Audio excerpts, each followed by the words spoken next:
Hello, hello, guys. Welcome to AthenaX live stream. Today, I'm really excited to get our third guest on here, Jenks from Babylon Labs. Welcome, Jenks. How are you? I'm great. How are you, Ria? But yeah, let's get right into it, right? For our audience, who are you and what do you do? My name is Jenks, head of DevRel at Babylon Labs. I've been here for a year. My role here is to educate developers about our staking product. And now we have a Bitcoin liquidity product called Bitcoin Trustless Vault. So I'm in charge of documentation and developer events and also anything in between that helps developers to achieve what they want to do with our products. Right, I got you. I remember I met you from the event too. You were also running some events and there was a lot of story that you told me from your work experiences. Can you walk me through? Because I remember you were doing Ethereum mining and then why you switched to BTC side. Oh yeah. My first experience with Web3 was Ethereum mining. Yeah. And it was my friend Sean. I Mhm. remembered. He said, Jenks, you should get some GPUs right now. It was during COVID. It was really Okay. boring. Okay. So Jenks, you need to get some GPUs right now. You will get your basically investment back in 3 months, and it's pure profit after that, and you can get decent amount of income. And Right. indeed, I did. In 10 days, I could get like 1,000 USDs at the time for Per just day? hooking up. No, for every 10 days. So Every it's like $100 per day Okay. for owning 6 to 8 GPUs at the time and Ethereum and mining Ethereum Classic. So it was a great way. You mentioned code now. It was a great way to warm up my legs in my study at the Mm. time because I used it as a very expensive heater. It was almost like $12,000 worth of GPUs at the Oh my time, God. and I just turned it on whenever I feel cold. I was making some money, so that was great. So because Right. of Ethereum mining, I was able to understand how proof of work works. Like you mine, you get paid. If you join a pool, they distribute this whole mining income evenly. Yeah, so that's my kind of how I started on Web3. But the Right. real work started when I was working for a company called Linktree at the time. The real work started when my boss told me to integrate MetaMask into Linktree and do a verified NFT profile and verified NFT background and build this integration to this little platform called OpenSea. A little So left. yeah, yeah. At the time, it was like a very little because Linktree was dealing with like 20 million users, and they were Mhm. onboarding users at a rate of 5,000 per day Mhm. sometimes. So OpenSea was like a little to us, but little did I know OpenSea is the largest NFT marketplace in the Yeah. world at the time. So we built that feature, and now anyone on Linktree can connect to OpenSea and flash their NFTs they own. So that was like, what the heck is Web3? Oh, okay, it's got something to do with my work. After that, I was approached by Filecoin and IPFS, so Protocol Labs people. They lure me in with the great ethos, the good projects, and Yeah. also like tons of good open source projects. And the community is like open. They run their community on Slack. Imagine 12,000 people all on Slack watching your weekly updates from your team. It's quite a different feeling. Mm. So I've been in Web3 ever since. Got hooked on that feeling. Right. Then what got you into Babylon? Like how you switch from the open source and then transitioning into Babylon Labs and then focus on BTC Fi. Yeah, I was never a degen. I can't believe I work for a DeFi project now. What attracted me was first Eigenlayer sort of is explaining this concept of restaking Mm-hmm. and economic engineering. That was interesting to me because I thought many problems in the world actually can be solved by clever economic engineering or by designing an economic system wisely. So that concept sort of planted a seed in my mind. And when I was introduced to Babylon co-founder Fisher, after a couple of meetings, I thought, yeah, this is a great project to join. They got great potential. So I've been there for a year now. It's been a great journey. Yeah, so for our audience, for anyone that doesn't know, what is BTC Fi? BTC Fi is a play on word. I hate to see this kind of words created on internet, but now I'm working in there.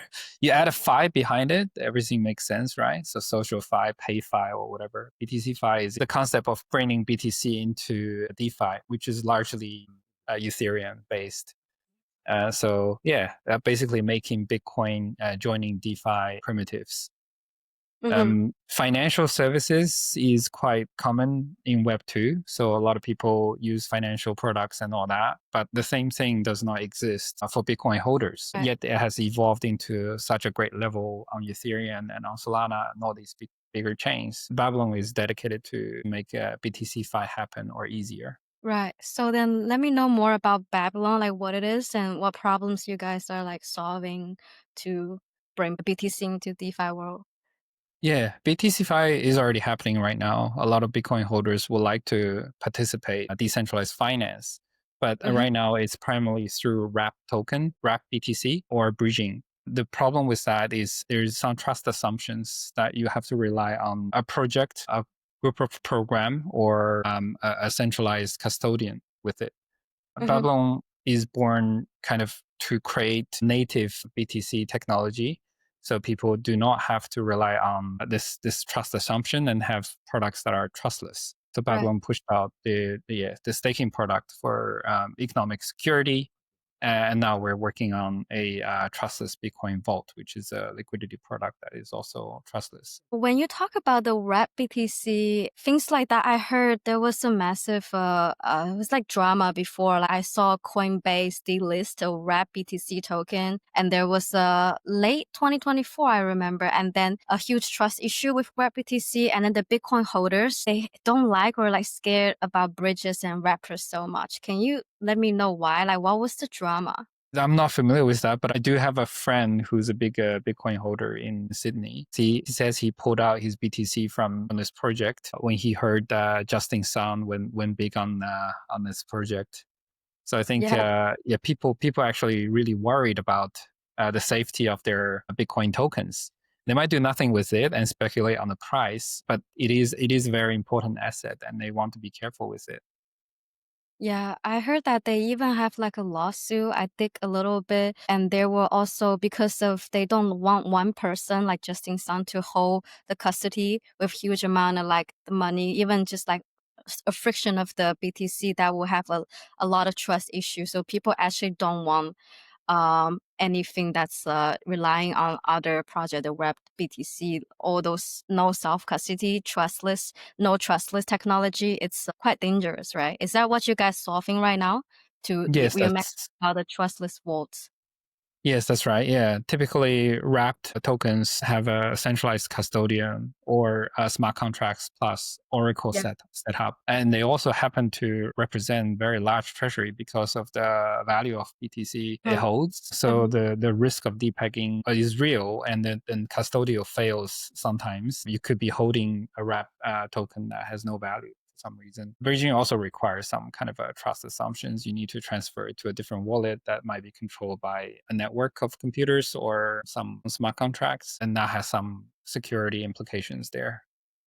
Right. So then Babylon is solving this by building the trustless vaults, right? What is it exactly? What is this trustless vault? Yeah, so the trustless vault, you can think of it as programmable Bitcoin. So it is a Mm-hmm. piece of UTXO, which is how Bitcoin sort of keeps a track of accounts.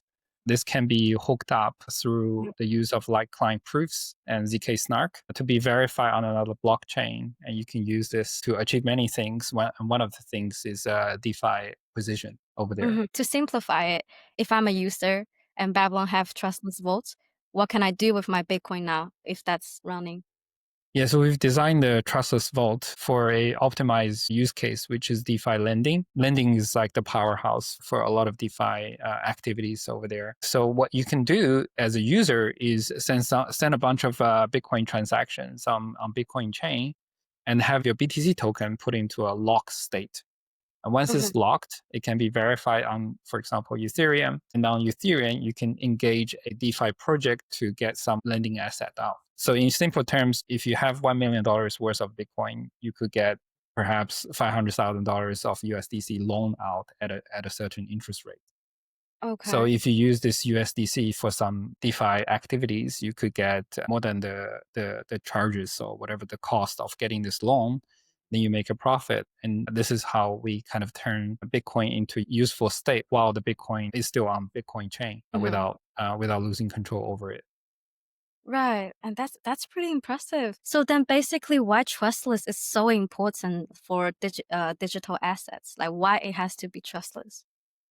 I actually don't care Mm. myself. So Why? I mean, I care and then I don't at the same time. If I have huge amount of assets on it, then I will be. But to be honest, I don't have my lifeline on crypto assets. But like for many bigger players in Mhm. crypto space, they really care about this. It's very important. I think it comes down to 2 points if we're trying to build something trustless. One is native and non-custodial. By Mm. the end of the day, you don't want to give your keys to other people or transfer your asset Yeah, to another wallet that is not in your control. The other one is you should not trust a network that might have some wrongdoings or they like could be security. malicious on the system. Imagine someone who can game the system or attack the system and maliciously damage your position. The network should be designed to not care about this. And with the open permissionless setting, there's no one that can bring down the system. So using a lot of math and also game theories to stop people from attacking it. I see. Yeah, like even if you have little money, you still don't want it to get hacked and then give it your custody to someone else. It doesn't matter like the big player or small. I think being able to hold your money in your own account is like pretty important, right? Yeah, yeah. So it sucks to lose your token, right? Or assets or whatever. I definitely have been hacked before and all that. But Um, it's kind of the feature of crypto and also a downside, which is once transaction is approved, there's no mhm. going back. That's it. Yeah. So it's probably why for folks who understands it, they know that okay, use multi-sig and no, don't transfer your token, don't use this kind of projects if you really care about who owns what. So yeah. Yeah.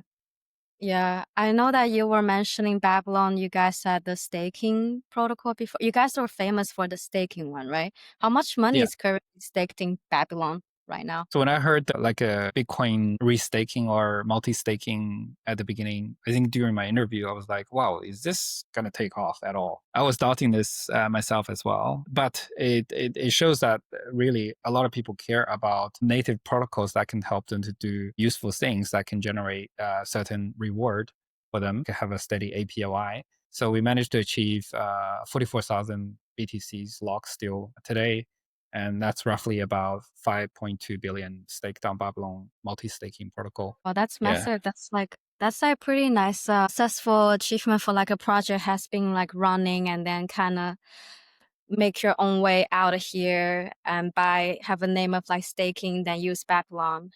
In some sense, I Yeah. heard so many about Babylon on the side. And another side is other than the staking, there's another massive news came out. You guys collaborated with Aave, right? I Yeah, saw that's the right. Yeah. yeah, I Yeah, saw the exciting news. yeah, like what is this partnership about?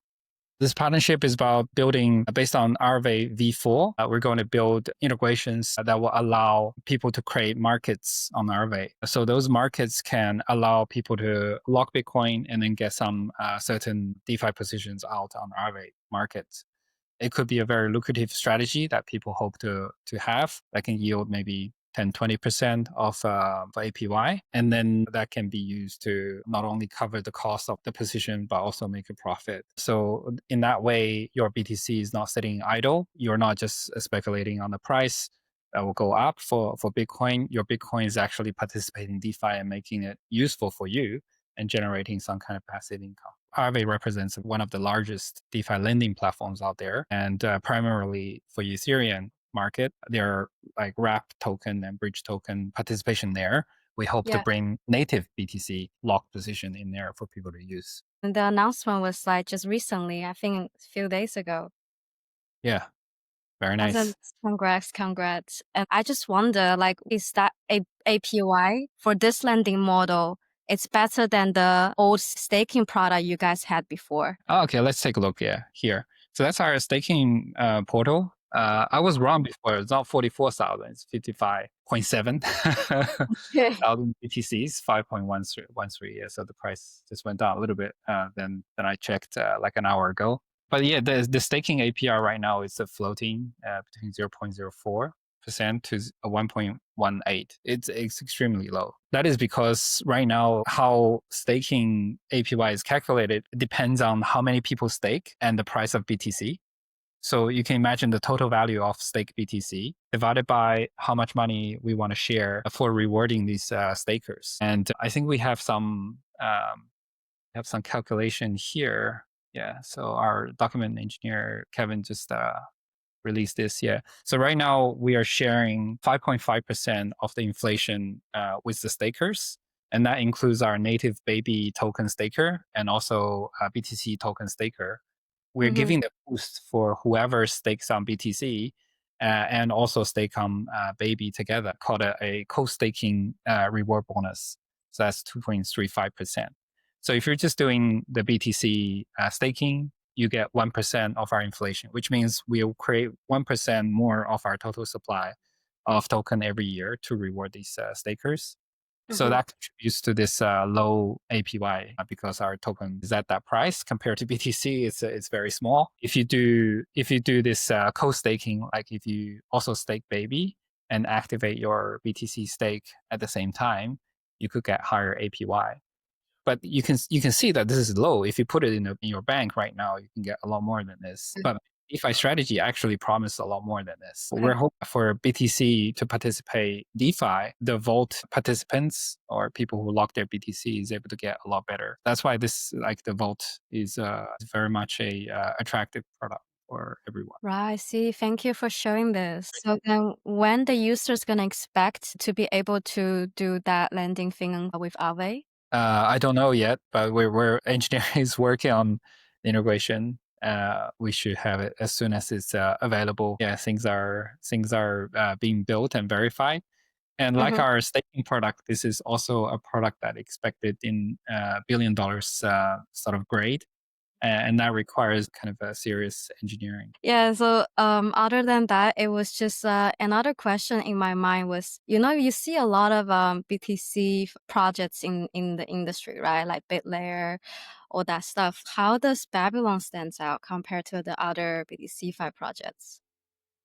I think the principle that we use is whatever we build is always trustless. So that's kind of the top one feature that we want to offer to the world. The second thing is the project, like technology is one side, then you have like investment, that's another side, and then the people. So I Mm-hmm. think Babylon has a bunch of brilliant engineers and researchers do very strong research before we do something. It might mean that we will release product a lot later than other people, but when Mm-hmm. we release it, there's quality reflected in our protocol design and how we run things. And that earns trust from BTC holders, which is very Mm-hmm. hard. So yeah, that's our differences with other projects. We do things might be slower, but we do it properly and do proper research Mm-hmm. in the So direction that we wanted to.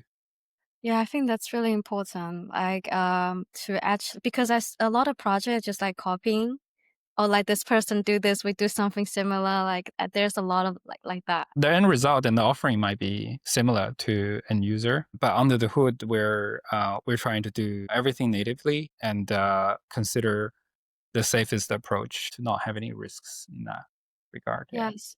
So what you guys been doing is actually helping to activate BTC in possibly collaborate with entire crypto ecosystem to let Bitcoin to be more like functional with other different ecosystem, right? Yeah. Yeah. So what we're doing now is bringing Bitcoin Trustless Vault to Ethereum, but Mm-hmm. that's just a starting point. In order to activate Bitcoin as a DeFi asset, we need to go to where liquidities are. So if any public chains that has a strong DeFi ecosystem, we will be building to them as well. So Ethereum just happens to be the strongest and obvious one. It is definitely a future possibility that we have other ecosystem joining. Speaking of like different ecosystem, our content is powered by Polkadot and Nonstyle. I would like to know, do you think like layer one, like Polkadot, they will eventually tap into Babylon's Bitcoin liquidity?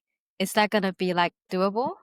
Most of the layer ones I spoke to, they already have a Yeah. plan to connect to Bitcoin.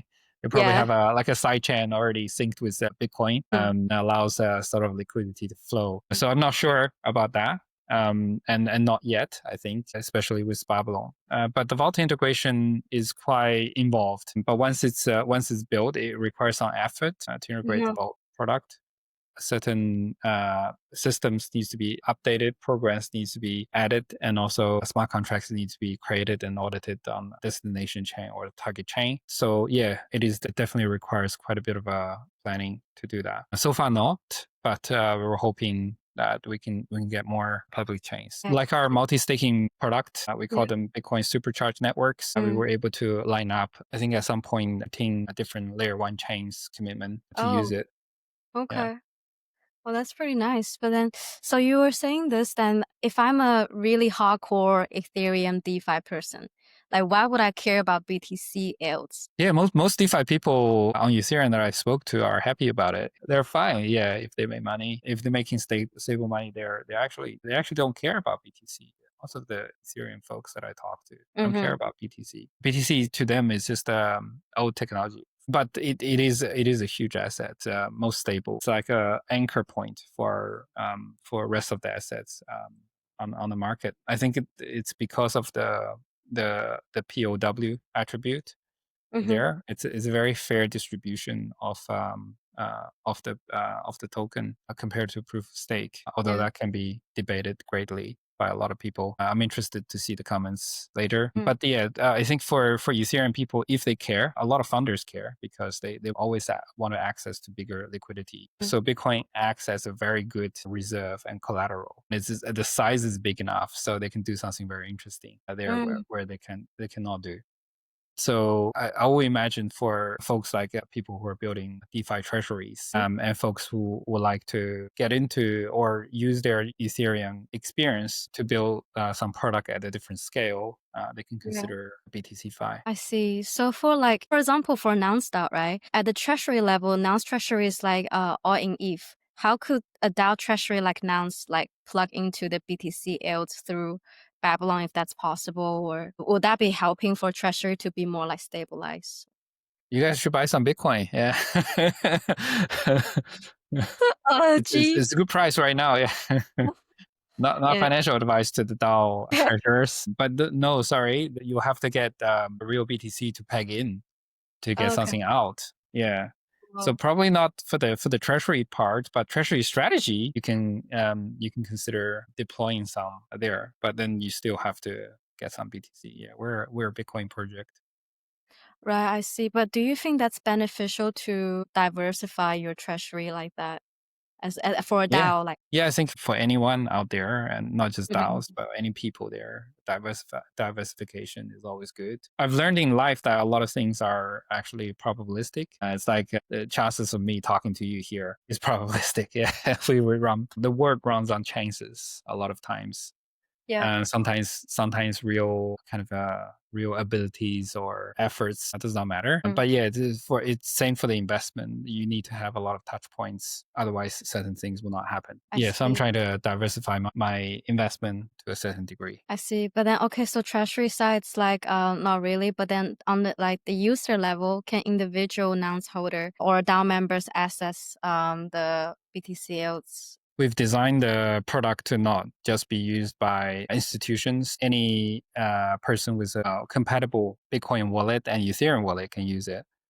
We will Mhm. provide a portal like the one that I showed earlier, Mhm. the staking portal to do the staking. But it's also a dApp that you can host on your own computer Mhm. to do it, or you can use any kind of a platform that you trust that has Bitcoin vaults integrated in the future. You will need to sign a bunch of transactions on Bitcoin and also a few things on Ethereum side, and then you can participate. Yeah, and get the Right. benefit out of it. So it's yeah, it should be pretty simple. Okay. Speaking of like, other than the whole overall the partnership with Aave, what you guys been doing so far, and I've seen you guys been flying around like Argentina, Dubai, Hong Kong, a lot of events, right? As a project, what is the most valuable thing you get out of like these in real life crypto events? Actually. For us, apart from branding, and that's an obvious one, we're hoping to connect with our partners that we have been talking to probably before the events many times. And we hope to finalize things. So it's very practical to have events when all the funders are together. They can have a chat and determine things right there. and also to connect with the community. What are we doing well? What are we not doing well? We want to get that instant feedback. For the Mm-hmm. recent trip you mentioned, Argentina, we were there to gather Ethereum developers' feedback on the Vault, initial Vault product to see if it makes sense to them and whether they want to build on it and what kind of new, consider this as a primitive, what kind of applications they can build on top of. So we got some good ideas and good feedback as well. Right, I see. How was your Argentina experience? Started off very badly, Happened? very badly. What I happened? lost my luggage. So there are two ways to fly from Australia to Argentina. Yeah. One is you go to New Zealand or Sydney. You go there from to fly a very long way to Peru, and then take another flight to Buenos Aires. Mm. But I decided to go for the longer way because thinking of the budget left for the year, I don't want to waste it on my premium economy ticket, which could be very expensive. So I chose the long way, which is cheaper. It's a mixed Mhm. class, like premium economy and economy. Uh-huh. So it went to Dubai and then Dubai to Argentina. Yeah. So that's about 14 hours plus 20 hours, and the 20 hours one is economy class. It has to Okay. stop in Brazil. So what they have done is the plane ran out of the carry-on luggage space. So the crew put my luggage in the first class. And then by the time they arrived in Brazil, they were asking people whose luggage is this. I did not respond at the time. I was listening to some stuff on my headphone. So I missed it. And then they removed the luggage for security reasons. So I arrived in Buenos Aires without my passport and my carry-on. I was going to be deported back to Australia, essentially. Now, how did you make it through? Like, you explained to them? Like, Yeah, with my limited Spanish, and yeah, I explained to them that the situation, the airline was very helpful. They mm, eventually got my luggage, like a carry-on luggage, back with my passport and handed over to me. But it's the second day, so I had to sleep in the transit area. Yeah, so my luggage had a great time. I think my luggage had the first class spot, and went to Brazil for a day and did not do any work. oh, that's a funny story. Thank you for sharing. But overall, you get out of the event pretty nicely, right? There was a lot of news on Twitter. Argentina was a great hit, this and that. Overall, it Yeah, was okay. it was a great event. DevConnect is always great. Has been great for me. And for this year in particular, we hosted native BTC Fi summit Okay. with which is another fellow Bitcoin project. Alexei, the co-founder, and David, our co-founder, has done some work together as well. So it's great to have these two projects together and celebrate in the heart of Ethereum event, have a host a Bitcoin project. Bob also had their TGE just a few hours before the event, so everyone was Mhm. there. And then because David was there, and David did a great job on explaining the new protocol to everyone, we had a lot of good questions and a lot of people approaching our team members for partnership opportunities. So it was a great event. We had Yes. the worst weather when we had our event, pouring rain. There was no way to actually for people to get to places, but we still managed to fill the venue. It was great. Wow, popular, eh? Yeah. Mm, We turned our mascot, the long long, which is what I'm wearing here. We turned this yeah, into a 2 meters tall inflatable doll that I had the experience of wearing in there. So it was very fun. Yeah, it's I also see. waterproof, so the rain didn't matter. I see. Okay, so then ending off this session, I do have like an ending advice. The thing is like, feel just these days on Twitter, I think most of the people read that article. Someone posted about I have wasted 8 years of my life in crypto. And there was a lot of like comments or quote tweet, and then it was like brutal but different opinions. So for someone like you who has been working in the industry for a couple of years, what is your advice on surviving this industry? My advice is perception is everything. I've Mhm. learned that whenever you feel bad about it, it just means you feel bad about it. It's not that things has turned very bad. Quite often, it's because you think it's not great. So if you turn the perception around, thinking that you didn't waste your time for a few years, but you get to spend a lot of time with great people around you, maybe the work sucks, but you've met a lot of great people, then that becomes a good thing. And if you think your life is short, then you should spend every minute that counts. But if you think you have 1,000 years to live, then or to work, you can afford to do everything slowly and explore things and not care about things. So Mhm. I think that statement, like crypto have been wasting so many years is quite extreme. Like work, you always get something out of work and lose something out of work. But everyone should probably reassess once in a while whether you're doing things you like, and what you're getting out of it. And if you're not happy about it, you need to change perception of things. I definitely have been to a place where I was depressed about my work and life and couldn't step out of it. And it was impacting my functionality at some Yeah. point. Yeah. Yeah, like sitting in front of a computer and just got a huge anxiety and cannot keep working. I had to step away from it. It was at that level. But I Yeah. learned that there's like taking holidays doesn't work. Going away, stepping away from the problem doesn't work. Yeah. You'll have to face it at some point Mhm. and learn that, okay, this is the work that I'm doing. If really I don't enjoy it, I should probably stop. But if I can think of any good things with this, any benefits that I have, then change your perception from, oh, this is horrible, to I'm getting this out of this. And you will feel a lot better. You have to overcome that yourself. So it's Yeah. unfortunate that the person thinks life is wasted and life is short, but there are ways to turn things around. That was good one. Thank you, It's very Jinx. powerful. Yeah, it's very powerful. Yeah. I really appreciate that we had this chat and nice to have you on here.